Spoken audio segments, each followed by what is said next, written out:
I know different usages, unless there is a context. It's a very easy for me. Oh, it's really. Today's newspaper has downloaded it? I never downloaded today's one.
Mm-hmm.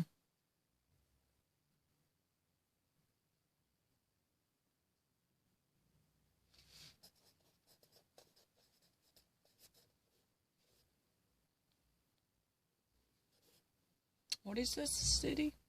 Rostam Kolla.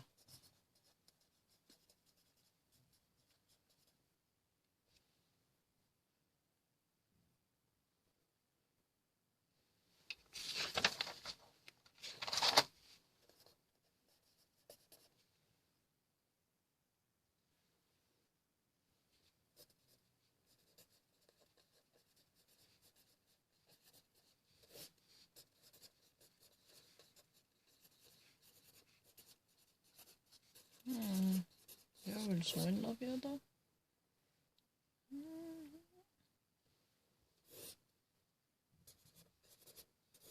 Mm-hmm.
Okay.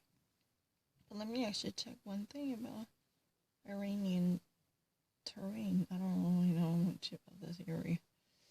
Where is it?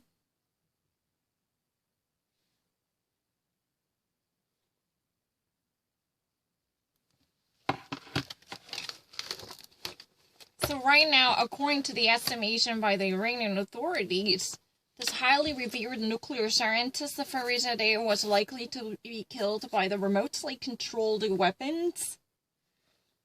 But so far, Israel never actually presented any evidence, and Iran also has no concrete evidence to corroborate this type of usage.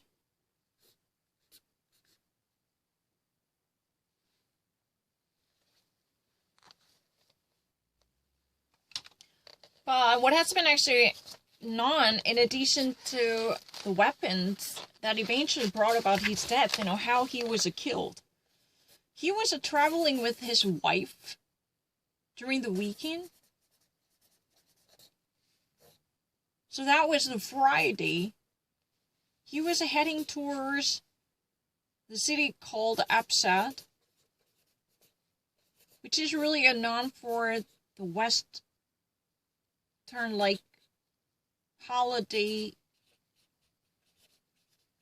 sanctuary city because of its warm weather and a pleasant atmosphere.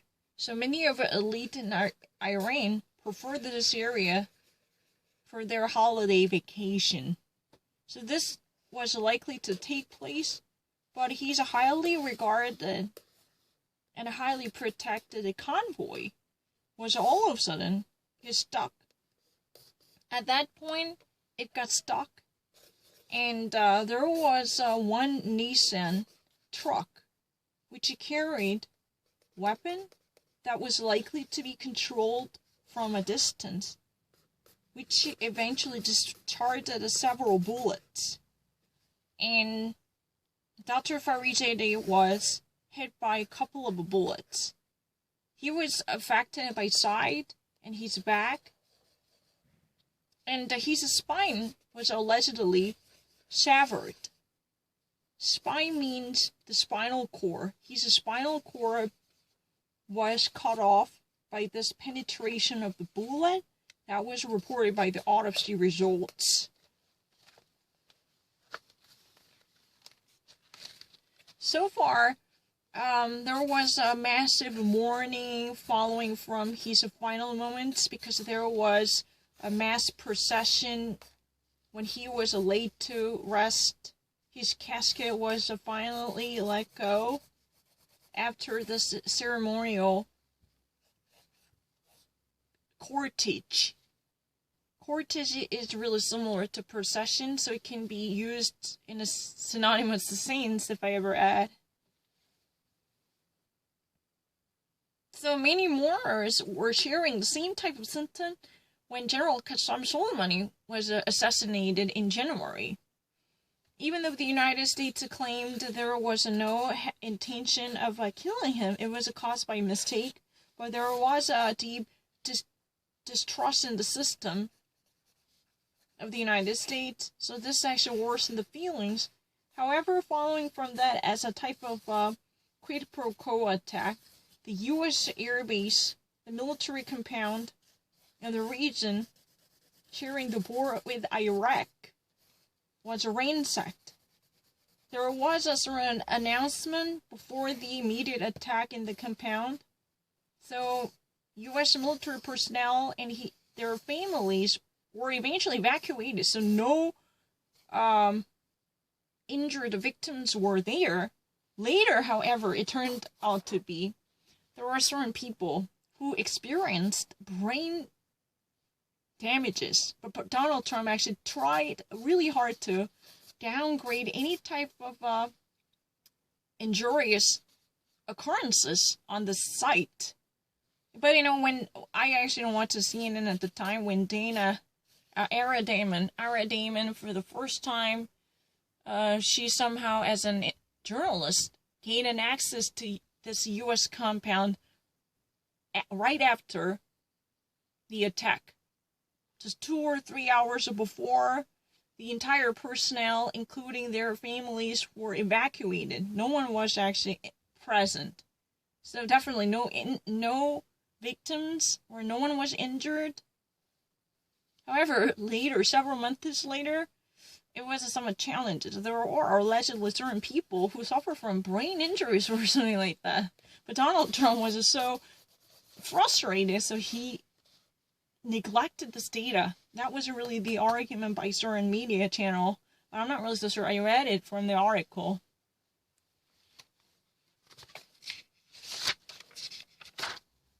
But it's really easy. I don't really like.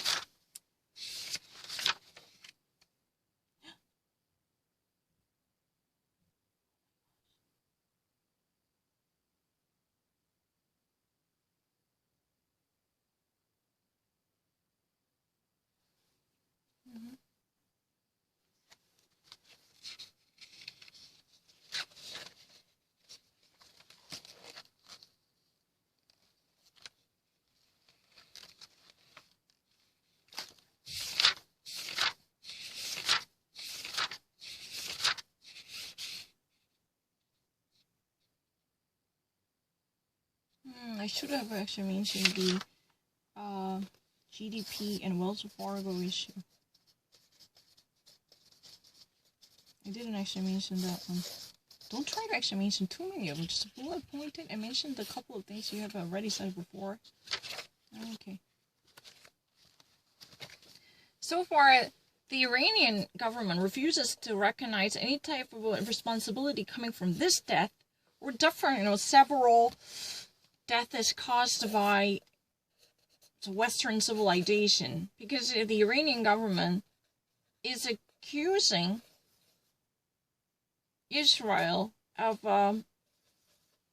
many different deaths that eventually removed high range from its nuclear development program.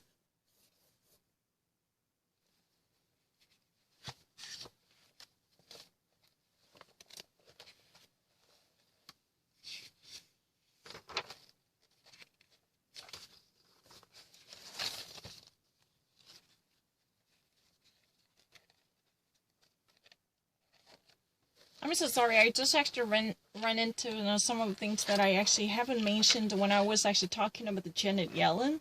Can I talk about this first? Janet Yellen was really a person who's been so devoted to increasing the consumer rights. So she was really harsh about the Wells Fargo's problem. Because Wells Fargo, this is a major bank in America, was blamed for creating a false accounts to actually claim service fees from regular customers using Wells Fargo. So they've been actually blamed for ripping off their consumers. These immoral practices were heavily met with the criticism from Janet Yellen. She was very harsh about this type of a bogus handling. And she also actually made a certain projection. The corona pandemic crisis could actually have a serious impact on our economy. It could actually lower down the global GDP down to 3 percentile or even greater, unless there is a global cooperation in the advent of a vaccine development. Because this would be a very long-term devastation of the economy in general. That was really the argument she actually made. She's been really cautious about different aspects of the economy. So she is going to revive different ideas in the system to work on both sides. She would actually prefer the very active market-oriented economy. Meanwhile, she really likes to advocate the consumer rights and the safety of and the sanctity of consumerism. It's not really something she would never actually say no to proper dealing. But there would it be, I don't know.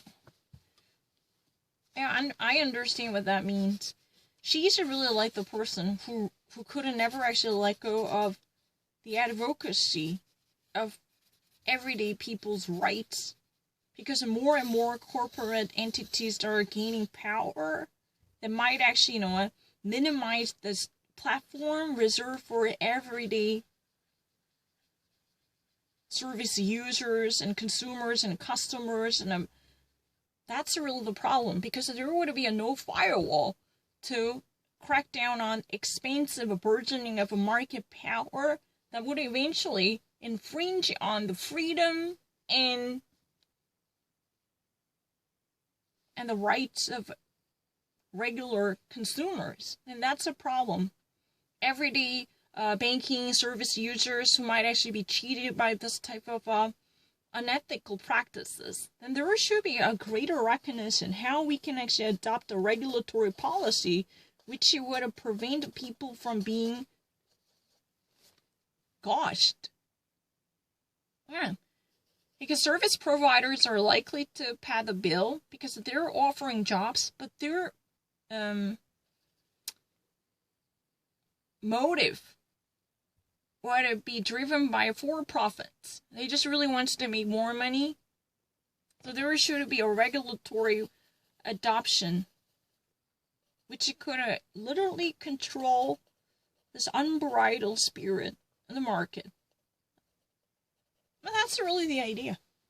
Well, she really actually said that, but I didn't actually mention that. I'm so sorry. I just really didn't mention it at the time.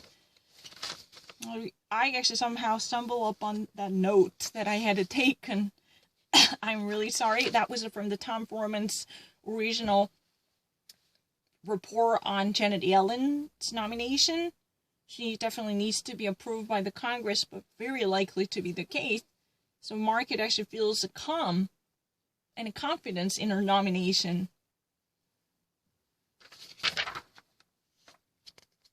I'm not lying, but let me actually go back to Iran. I'm so sorry, I just actually somehow accidentally ran into that. But the problem is, Iran is already looking into the case of Israel. Every single time there would be a similar death of a major figures in the nuclear development. Its Ahmed program is constantly being met with a tragic news like this because starting from 2010 up until 2014, there were already more than 4 people were assassinated or some mysteriously killed. Definitely, Iran is suspicious of Israel and the United States, but especially this case, the U.S. Secret Service in the backdrop would be very much not really suspicious. Would actually think of Israel as the likely culprit. No one would definitely want to come out to claim this bloody hands of Israel, but everyone can actually feel that Israel has its hands blooded, right?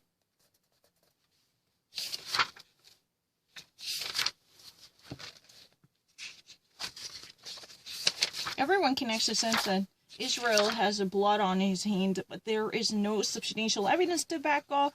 But according to different reports coming from different media, there are certain suspicions about this remotely controlled weapons. There would be a no accuracy, or there is a no such development or sophistication of the weapons, even actually from Israel, to achieve this type of complicated assassination from a distance.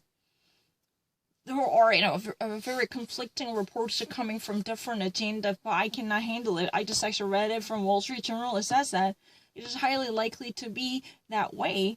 But it's really quite shameful from the perspective of Iran. The surprise and a well-protected scientist somehow was killed inside his convoy. This was supposed to be a bulletproof, and he was really a brain of the entire nuclear program. Then there could have been a greater and tougher protections that could have better served them. But the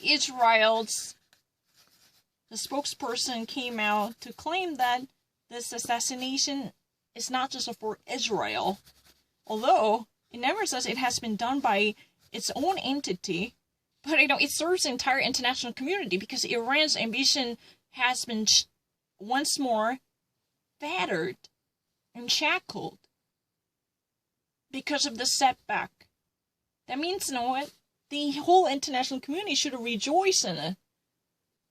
Because we all want to have a denuclearized world, don't we all? No more nuclear proliferation, no more the centrifuge in operation. That would actually, let our evildoers have a greater voice in dismantling global peace. That's really the tonality of Israel right now. And I'm so sorry. I just really had a messy event.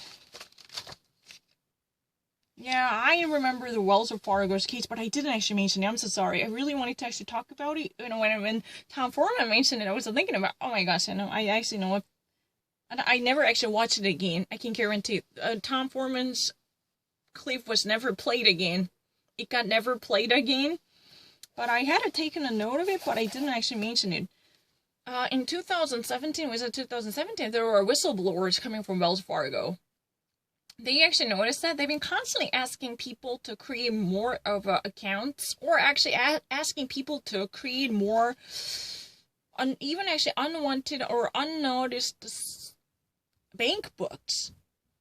They never actually asked for it. Later, one customer was stunned to see that how much, money they've been actually, asked to pay. I mean, in general, she was not really the only person who realized it. She actually realized how much, money was taken out of her account, as well as the rest of fellow Wells Fargo customers' accounts. She was really surprised. And there was another, somewhat courageous whistleblower who actually decided to come out because he was morally troubled. Even a guy who was dying from AIDS, and one customer of his was having an HIV virus and he was almost dying down. But even actually using this person's name and social security number, Wells Fargo asked this bank teller, to open up a massive account, and that way they can actually collect more service fees from his accounts. Each account would be charged with a significant amount of fees. So in total, then he was actually taking on more than $40 or something like that. He never actually used it. He had a no transaction. This was likely to be a social security payments coming from the United States government because he had no income and he's really kind of sick as hell. Yeah, really, he's really dying. So he actually felt so morally troubled. This one bank teller from Wells Fargo decided to actually open up what this dying moribund patient should do. Hey, you should actually close this. You should actually live out, because he felt so morally troubled. Yeah. Netflix. Thanks, Netflix. I learned it from Netflix. There was another, that was eventually, evening out the money he actually received.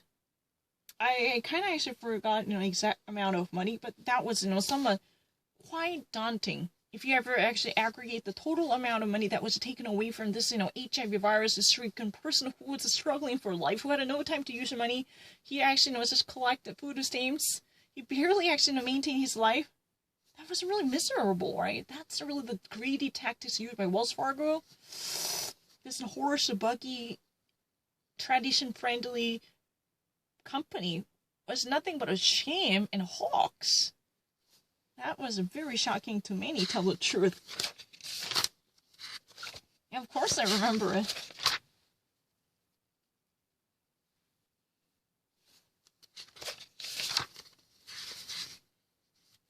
There was one thing, what Dr. Sanjay Gupta mentioned, but I didn't actually explain. I think it's time for me to explain everything.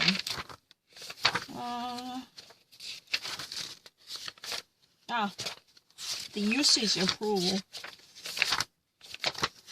Can you find it? You should actually stay closely to your original source, and that way you will never actually mix it up. Okay, I'm going to use a different notebook.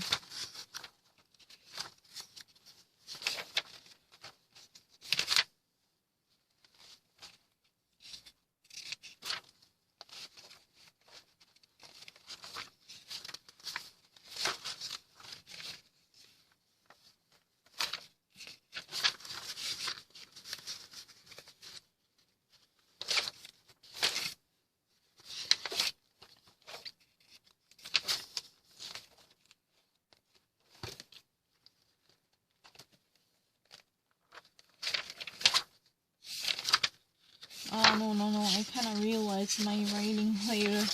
I never watched it again, don't get that wrong. There was no way that I can watch it again. I'm really sorry, I will never actually let it happen again. I just actually stumbled upon those, fragmented or compartmentalized, what do we actually call it? Blobs. Yeah. I'm really sorry. I'll never do it. I'll probably use a new notebook.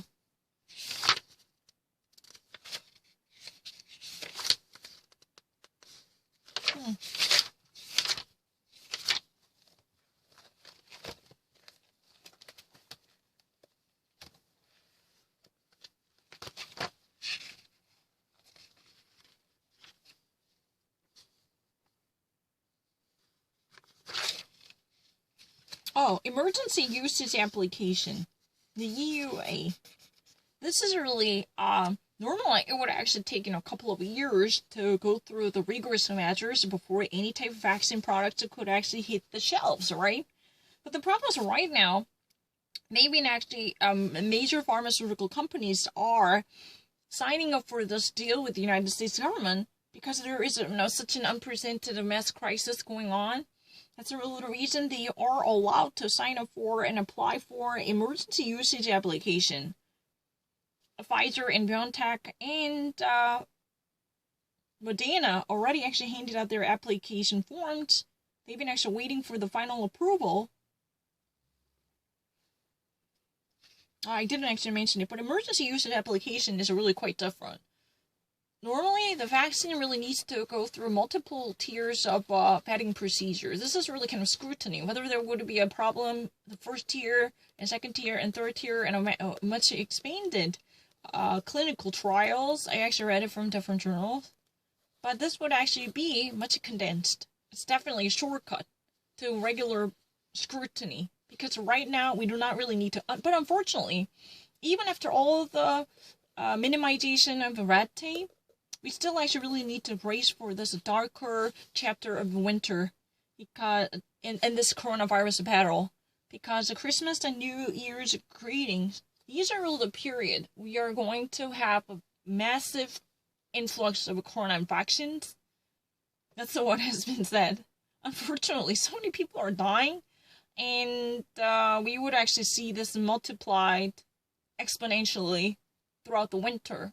No doubt about it. And vaccines are not going to be that much helpful to curb this imminent surge. Unfortunately, that's really likely to be the case. Hopefully, it would not be the case because there could be a better chances of turning these things around. These are the things that I haven't actually mentioned, but I swear, Laura, I haven't actually watched it, but I will never actually make this mistake again because I will actually take a new notebook. Because, everything was slightly scattered. I'm really sorry. Oh, it was recently presented in my note, but... Yeah, especially in California, the Wells Fargo had a, community-oriented bonds and ties with the people, but there was one insider who eventually came out against the Wells Fargo's corrupted system. He was really appalled to constantly create one more and one more under the same customer's name without even actually getting the approval. Just simply you already obtained the name of that person and social security number. That was all that you need. No, there was another lady who was really actually happy to have a job in a Wells Fargo because it's a major banking company in the industry. So that was really amazing, right? But the thing is, they never actually ask another customers to offer services like issuing credit card to them unless they actually ask for it.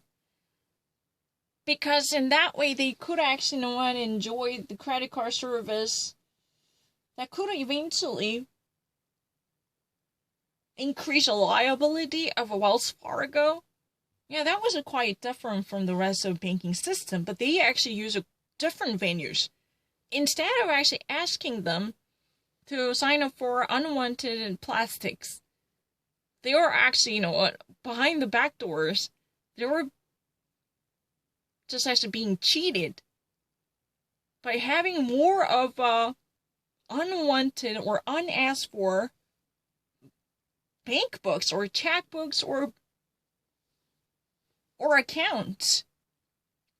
Every little possible thing was issued, so long as Wells Fargo could actually charge them with another service fees on a regular basis. If you ever aggregate the amount of money the actual customer was forced to pay unwittingly, inadvertently, without their notification at all, was excessive. Constantly being, discharged, constantly being actually, removed from, not really discharged, constantly being removed and withdrawn from their account because they are actually being charged by the same company they rely on for trust and confidentiality in terms of financial security. That was really funny. And I was really shocked. They made an enormous amount of money. Now, when the Wells Fargo event happened, and Janet Yellen was really harsh about it, because she was a really kind of close friend of Elizabeth Warren, who was sharing the same sentiment, just like, a firm believer in consumer rights protection and advocacy. That's really what Janet Yellen is well respected from the liberal side. But she is really the person who also has a firm belief in the market economy. She believes that there would be no socialistic viewpoints to completely shut down the free trade. No, that's not the belief of her viewpoint. But there should be certain type of regulations, trying not to completely radicalize this, unbridled the passion and fervor in the market. But she was more like moderate when she was with that reserve chairwoman. She was